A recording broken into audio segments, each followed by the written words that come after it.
Hello everybody, welcome to all of you. तो दोस्तों, आज की वीडियो में हम अपने जिस टॉपिक पर चर्चा करने वाले हैं वो है हमारा सी सेट। देखिए, सी सेट यूपीएससी और स्टेट लेवल्स के पीसीएस एग्ज़ामों में हमारा प्री का सेकंड पेपर होता है, जिसको हम सी सेट कहते हैं। सी सेट से रिलेटेड आज हम दो टॉपिकों पर चर्चा करेंगे। हम सबसे पहले जानेंगे कि सी सेट क्या है, फिर उसके बाद सेकंड टॉपिक पर चर्चा करेंगे कि सी सेट में हमारे सिलेबस को कितने पार्टों में या कितने सब्जेक्ट्स में डिवाइड कर रखा गया है, कौन कौन से सब्जेक्ट्स सी सेट में हमारे बनते हैं और किस सब्जेक्ट से कौन कौन से इम्पोर्टेंट टॉपिक्स बनते हैं, कितने नंबर्स का हमारा सी सेट एग्ज़ाम होता है, कितना टाइम्स हमें सी सेट एग्ज़ाम को करने के लिए मिलता है, निगेटिव मार्किंग क्या रहती है एग्ज़ाम में, इन सभी पर हम चर्चा करने वाले हैं।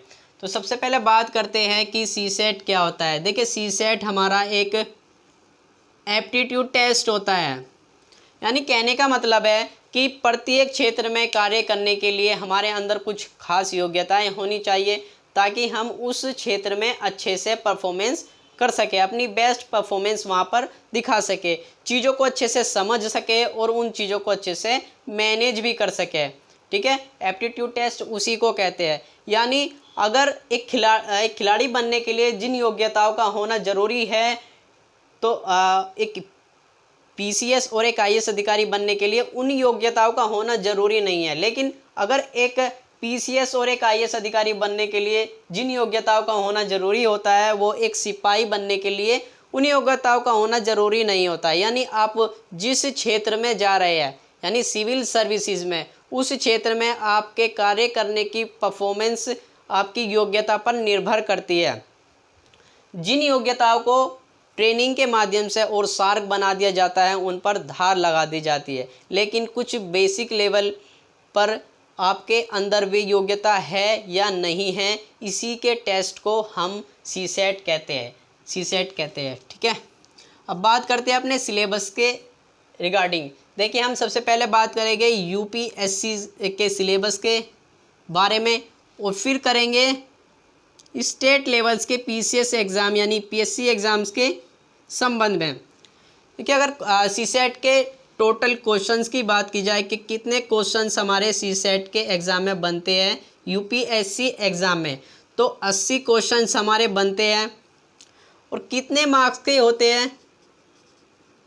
टोटल 200 मार्क्स के हमारे सी सेट का एग्ज़ाम होता है यूपीएससी में। अब बात आती है कितना टाइम ऑफ ड्यूरेशन कितना होता है, कितना समय मिलता है 80 क्वेश्चनों को सोल्व करने के लिए। तो हमें 2 घंटे यानी 2 आवर्स का समय मिलता है यूपीएससी के सी सेट एग्ज़ाम को सोल्व करने के लिए। अब बात आती है कि निगेटिव मार्किंग क्या रहती है। तो निगेटिव मार्किंग की बात की जाए तो यूपीएससी के सी सेट एग्ज़ाम में 1/3 की निगेटिव मार्किंग रहती है। यानी कि अगर आप 3 क्वेश्चनों को रोंग करते हैं तो आपका 1 नंबर काट लिया जाता है। ठीक है, अब बात करते हैं स्टेट लेवल्स के पीसीएस एग्ज़ाम के सिलेबस के बारे में। कितने क्वेश्चंस बनते हैं? नंबर्स ऑफ क्वेश्चन की बात की जाए पीसीएस के सी सेट एग्ज़ाम के संबंध में, तो उसमें 100 क्वेश्चंस हमारे बनते हैं। कितने मार्क्स के होते हैं? ये भी 200 मार्क्स के हमारे बनते हैं। टाइम ड्यूरेशन कितना मिलता है, कितना टाइम समय मिलता है हमें इस स्टेट लेवल्स के पीसीएस एग्ज़ाम के सी सेट एग्ज़ाम को सोल्व करने के लिए? तो 2 आवर्स का समय मिलता है यहाँ पर भी हमें। निगेटिव मार्किंग क्या होती है? 1/3 की निगेटिव मार्किंग होती है। यानी कि आप अगर यदि 3 क्वेश्चनों को गलत करते हैं तो आपका 1 क्वेश्चन कट कर लिया जाता है। अब बात आती है कि मेरिट की, कितनी मेरिट जाती है। देखिए, इसकी कोई मेरिट नहीं जाती, ये हमारा क्वालिफाइंग नेचर का एग्ज़ाम होता है। लिख देता हूँ, क्वालिफाइंग नेचर का होता है ये वाला भी और ये वाला भी। यानी आपको 33% नंबर्स लाने होते हैं, यानी लगभग 37 मार्क्स लाने होते हैं। ये 67 मार्क्स लाने होते हैं। ये 67 मार्क्स हमारे यूपीएससी के अकॉर्डिंग है और स्टेट लेवल्स के पीसीएस एग्ज़ाम के अकॉर्डिंग है। लेकिन हमारे अकॉर्डिंग इतने मार्क्स नहीं आने चाहिए। हमें केवल इतनी मेहनत नहीं करनी है कि हमें 67 ही मार्क्स लाने हैं, हमें कुछ आगे के बारे में सोचना है। यानी हमें लगभग 75 मार्क्स लाने हैं, ताकि निगेटिव मार्किंग को ध्यान में रखते हुए यदि हमारा कोई क्वेश्चन सोल्व भी होता है तो वो एडजस्ट हो जाए, हमारे नंबर कम ना हो और 33% से ज़्यादा हम अचीव कर सकें मार्क्स को। तो अब बात करते हैं कि हमारे सीसेट के एग्ज़ाम में सिलेबस में कौन कौन से सब्जेक्ट पूछे जाते हैं और उन सब्जेक्टों से कौन कौन से टॉपिक्स हमारे बनते हैं।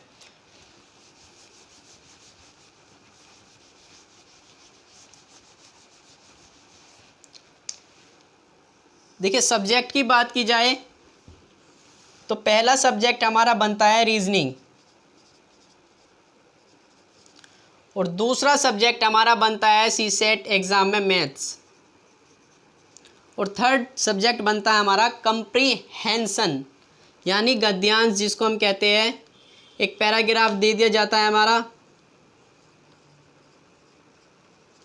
और उस पैराग्राफ के आधार पर नीचे 4 ऑप्शंस में से किसी एक ऑप्शंस को हमें सही करना होता है, बताना होता है।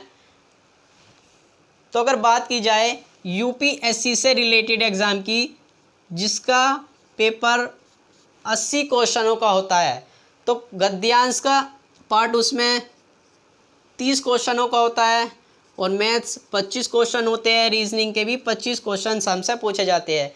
ये जो हमारा आंकड़ा है वो प्रीवियस ईयर के एग्ज़ाम का एनालिसिस करके हमने निकाला है कि प्रीवियस ईयर्स के एग्ज़ाम में जिस तरह से क्वेश्चंस पूछे गए हैं रीजनिंग, मैथ्स और कंप्रीहेंशन से, तो रीजनिंग के हमारे 25 क्वेश्चन हैं, मैथ के 25 क्वेश्चन हैं और गद्यांश के 30 क्वेश्चन हैं। देखिए, हम केवल सीसेट के लिए गद्यांश पर ही डिपेंड नहीं हो सकते, क्योंकि 100% कोई भी धरोधर व्यक्ति सोल्व नहीं कर सकता कंप्रीहेंशन को, तो हमें इनकी भी ज़रूरत पड़ती है रीजनिंग और मैथ को सोल्व करने की। अब सबसे पहले बात करते हैं कि रीजनिंग में हमारे कौन कौन से टॉपिक बनते हैं। तो पहला टॉपिक हमारा रीजनिंग में बनता है क्यूब, सेकंड टॉपिक बनता है हमारा डाइस, थर्ड टॉपिक बनता है ब्लड रिलेशन,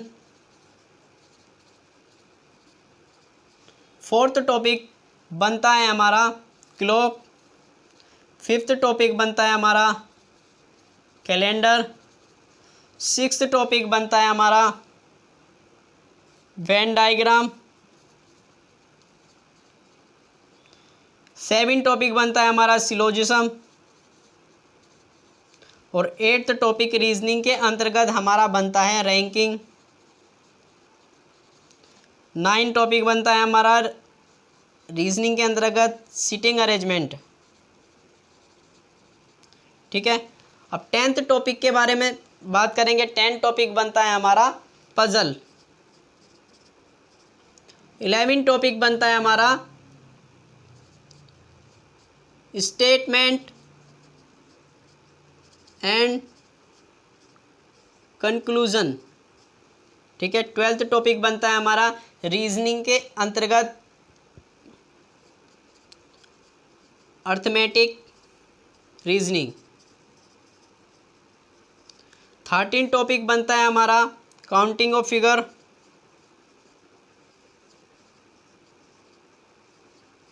इसी तरह 14 टॉपिक हमारा बनता है comparative study.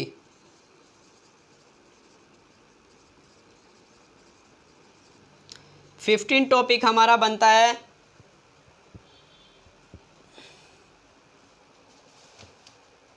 Miscellaneous.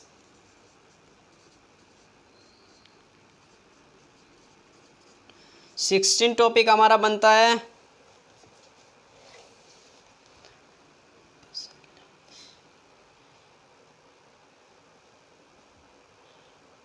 Series and missing. 17 topic बनता है हमारा कोडिंग डिकोडिंग, और लास्ट टॉपिक बनता है 18 हमारा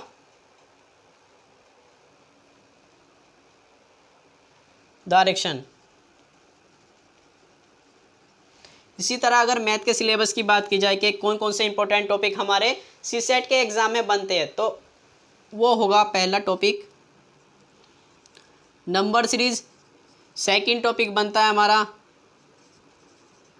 परसेंटेज, थर्ड टॉपिक बनता है सीसेट के मैथ सब्जेक्ट से रिलेटेड हमारा एवरेज यानी औसत, फोर्थ टॉपिक बनता है हमारा profit and loss, fifth topic बनता है हमारा time and work, sixth topic बनता है time and distance, seven topic बनता है LCM and HCF, eighth topic बनता है हमारा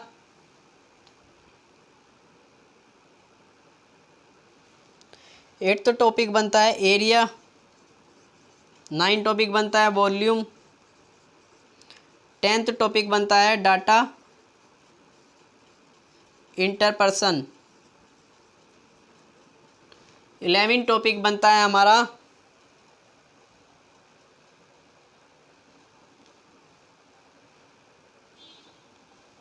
प्रोबेबिलिटी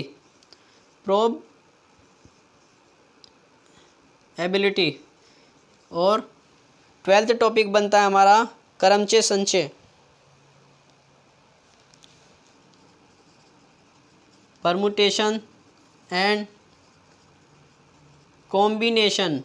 ठीक है, तो 12th टॉपिक हमारे सीसेट के एग्ज़ाम में मैथ सब्जेक्ट से बनते हैं और 18 टॉपिक हमारे सीसेट के एग्ज़ाम में रीजनिंग सब्जेक्ट से बनते हैं। यानी यूपीएससी और स्टेट लेवल्स के पीसीएस एग्ज़ाम में हमारा रीजनिंग और मैथ का सीसेट के एग्ज़ाम का सिलेबस सेम होगा, यही होगा। और आगे की वीडियो में हम स्टेप बाय स्टेप पर चैप्टर को सोल्व करते चलेंगे।